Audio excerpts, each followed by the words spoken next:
வணக்கம் நண்பர்களே, தேனி மாவட்டம் கம்பம் பகுதியிலிருந்து உங்கள் பட்டு விவசாயி பிரதாப் பேசுகிறேன். இப்போ நம்ம பார்த்தீங்க அப்படின்னா 4ஆம் பருவ தோல் உரிப்பு முடிஞ்சு 5வது இரை சாப்பிட்டுட்ருக்கு நண்பர்களே. இப்போ பார்த்தீங்க அப்படின்னா நிறைய அதில் சின்ன சின்ன புழுக்கள்லாம் நம்ம கண்ணுக்கு தென்பட்டுச்சு. ஒரு ரேக்லேயே பார்த்தீங்கன்னா கிட்டத்தட்ட 100 to 150 புழுக்கிட்ட தென்பட்டுச்சு. இதுக்கு காரணம் அப்படி என்ன அப்படின்னு பார்த்தோம்னா, இது பெரும்பாலும் எல்லாமே கொஞ்சம் இருக்கும். ஆனால் இந்த அளவுக்கு இருக்காது.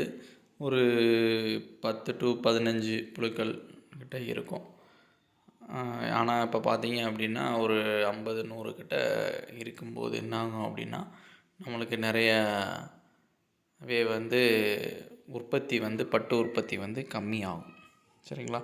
இது ஏன் வந்துச்சு அப்படின்னு பார்த்தோம் அப்படின்னா, அது என்ன சொல்கிறதுனா நேச்சுரல்னு தான் சொல்லணும். சரிங்களா? ஏன்னா நம்ம எல்லா பட்டு புழுக்களுக்கும் நம்ம கரெக்டான முறையில் தான் இலைகள் வச்சோம். ஃபீடிங் எல்லாமே கொடுத்தது. அந்த புழுக்கள் பார்த்திங்கன்னா அது உணவு எடுத்துக்கிறதுக்கு தாமதமாகி எடுத்துருந்துருக்கு. அதோட வேலையை அது பண்ணுறதுக்கு தாமதப்பட்ட காரணத்தினால அது இந்த கூட்டத்திலேருந்து நிராகரிக்கப்பட்டிருக்கு நண்பர்களே.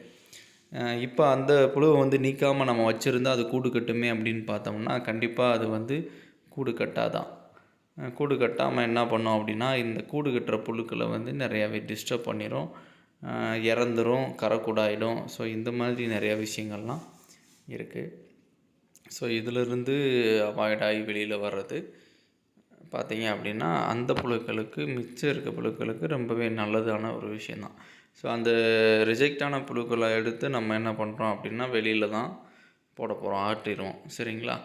ஸோ அது பண்ணுறது ரொம்ப முக்கியமான ஒரு விஷயம், ரொம்ப நல்லதும் கூட மற்ற புழுக்களுக்கு. சரிங்களா?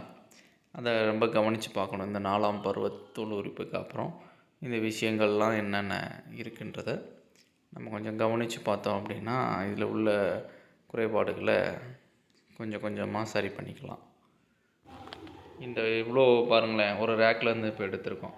கீழே இருக்க சைஸை பார்த்தீங்கன்னா தெரியும், இந்த சைஸை பார்த்தீங்கன்னா தெரியும். ரொம்பவே வித்தியாசம் இருக்குது பாருங்களேன்.